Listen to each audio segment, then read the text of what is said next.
नमस्कार मित्रांनो, आज आपण इयत्ता 10वी विषय मराठी कविता भरतवाक रसग्रहण बघणार आहोत। त्या अगोदर जर चॅनल सबस्क्राईब केलं नसेल तर प्लीज सबस्क्राईब करून ठेवा। पहिले आहे की प्रस्तुत कवितेचे कवी मोरोपंत आहे आणि प्रस्तुत कवितेचा विषय कोणता आहे, सज्जन माणसाचे महत्त्व आहे आणि कवितेतील शब्दांचे अर्थ मती, बुद्धी, कलंक, डाग, मुख, तोंड, चित्त, मन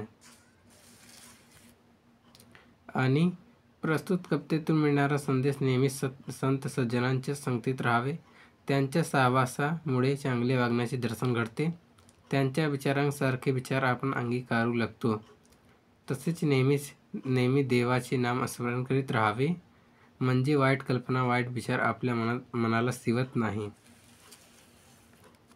आणि पाचवा आहे प्रस्तुत कवितेची भाषिक वैशिष्ट्ये। ही कविता आर्या या बेतात लिहिलेली आहे।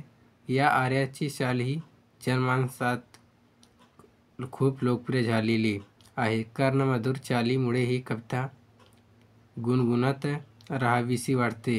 या कवितेत सुजन वाक्य, सदंग ग्रीक कमळी, कुजन विघ्न बाधा, सदुक्ती मार्गी स्वतत्व, कुसन धामना माऊली या सारखे संस्कृत प्रचुर शब्द आहेत। असा शब्दांनी भारदस्तपणा येतो, त्याच बरोबर घडो पडो जडो मुरडिता हटाने ढळो या सारखे अस्सल मराठी शब्दही वा कवितेत आढळतात।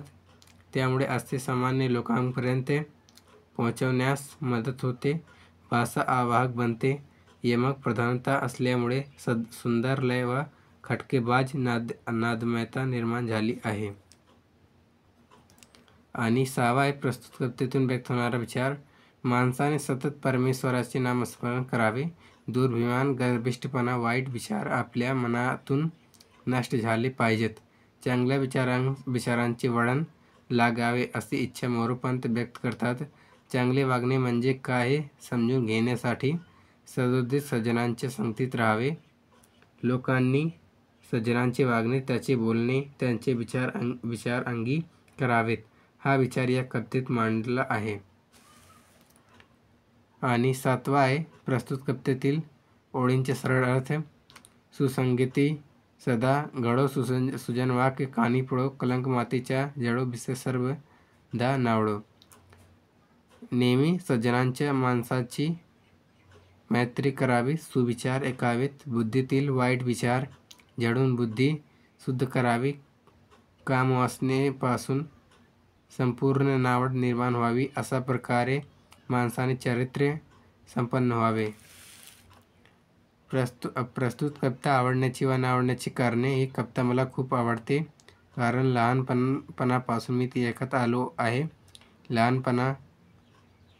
लहानपणी ती पाठी केली होती, आता मोठं झाल्यावर त्याचा अर्थ कळला आहे। कवितेत चांगले वागण्याचा सल्ला दिला आहे, पण चांगले वागणे म्हणजे काय हे सोप्या पद्धतीने सांगितले आहे।